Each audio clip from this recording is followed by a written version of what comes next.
Jordan used to play this with me, didn't he? Yes, Jordan did play this with me. And hello, everybody. Chris is here with me, just a friend of mine. This is his first pro gaming experience here. And Matt here with Matt and Steve SC. This is game 3 of Flash versus Calm.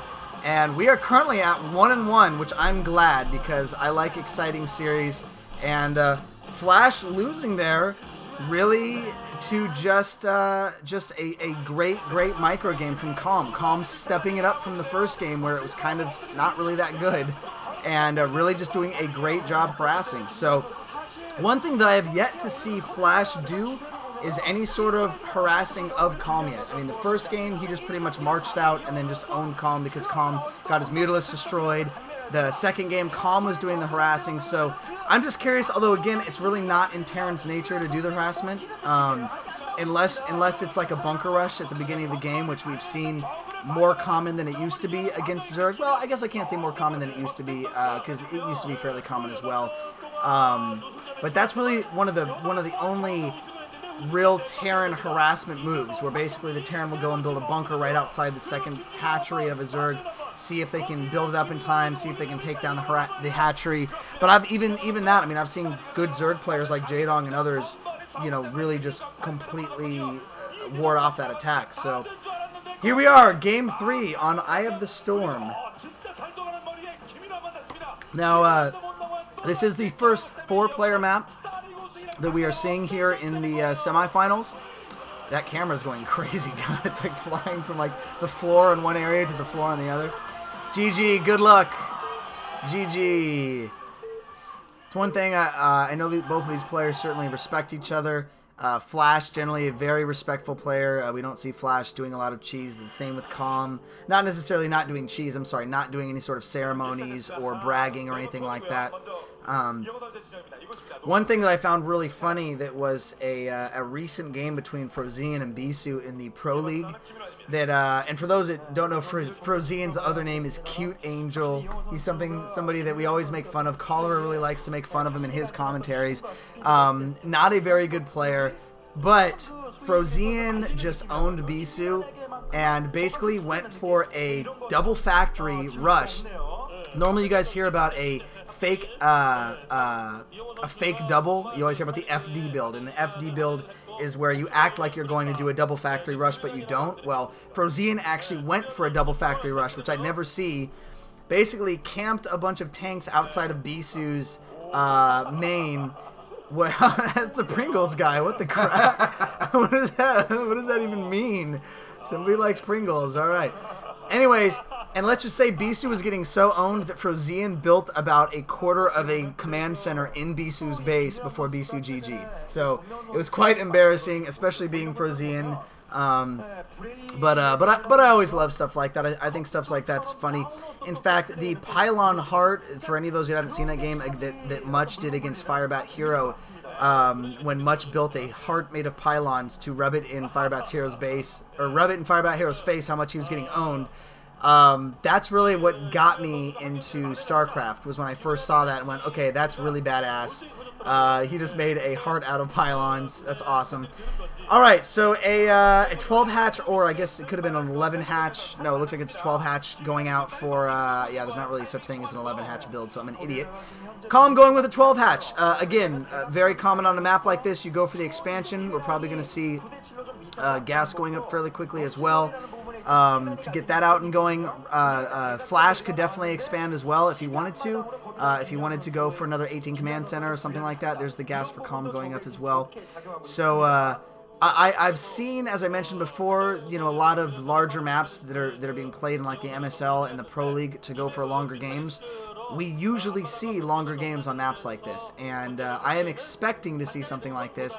The observer there showing the gaps between the mineral lines, which is something this map has on the secondary that is a nice unique feature to be able to run around. We have seen those used to kind of run around Zerglings before. One thing, all right, and there is the command center going to go up as well. So so very standard play from both players. One thing to note about this map is the fact that there are the walls that guard the first base. So that really does bode well for Terran on this map. I mean, Terran is able to kind of easier, I feel like, defend their bases. Yeah, it bottlenecks it in, and then it's much easier, I feel, to defend your expansion as well, because you can sit tanks kind of on the back behind the walls and shell and stuff outside of the walls, which will help you defend your secondary as well.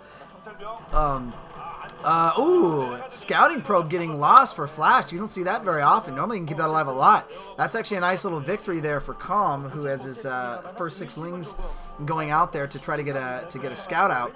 So, or was that 5 lings? But it looks like Flash is definitely going to be ready for this. He has the bunker going down. All right, we see the gas going down as well.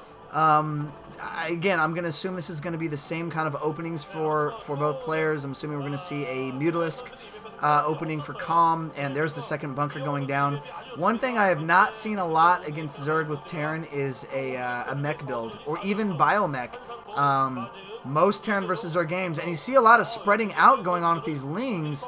I'm wondering if maybe Calm is worried about proxy tech, because he is spreading his lings out all over the place. He might just be, no, he is going to bring the lings back. Huh, that's interesting. I was wondering, sometimes a Zerg player will research burrow and then burrow his lings around the map to be able to get sight of stuff. That's really, really cool. A really nice move for a really big map like this. A lot of times you'll see lings just sitting at the expansion so that you'll know when the Terran player tries to take the expansion, because the ling will scout it out.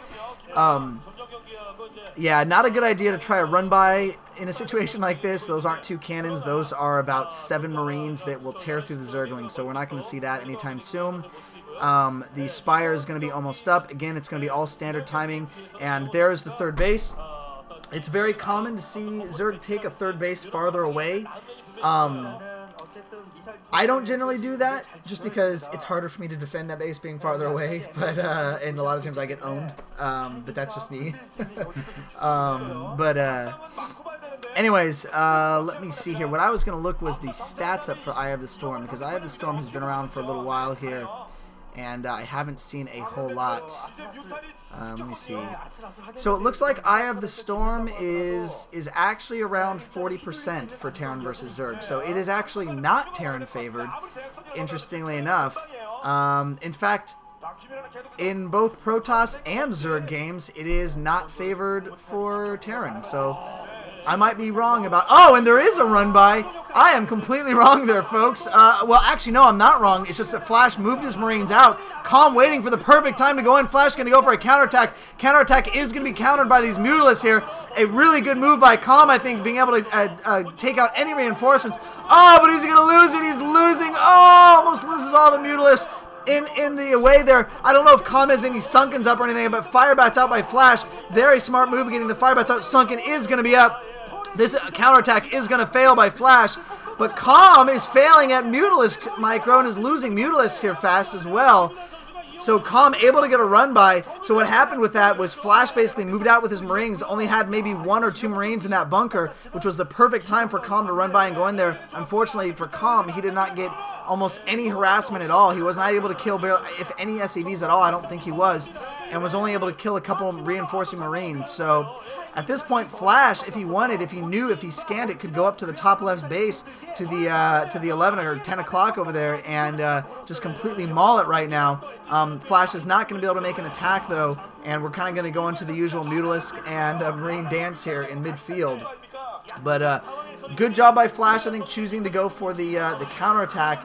And then, one of the medics getting killed. Actually, a pretty nice little snipe there by Calm. Once he gets into Mutalisk, he's going to be able to eradicate this force fairly simply. In fact, that medic is probably going to run out of energy pretty soon if it doesn't already run out of energy. And very good job by Calm, able to take this entire force out. Oh my gosh, but so many turrets by Flash. Flash is a turret master, dude. He is not screwing around. And a lot of turrets in his base as well. So, unfortunately, any sort of harass that is going to try to come here, unless he just decides to run by the turrets, which he certainly could do. Queen's Nest going up. We are going to see a fast hive here. Wow. A fast hive here for Calm. And I'm not sure if he is going to keep these Mutalisks around. Oh, and a kind of a gap almost, but no, too many turrets in the way. I'm wondering if Calm is going to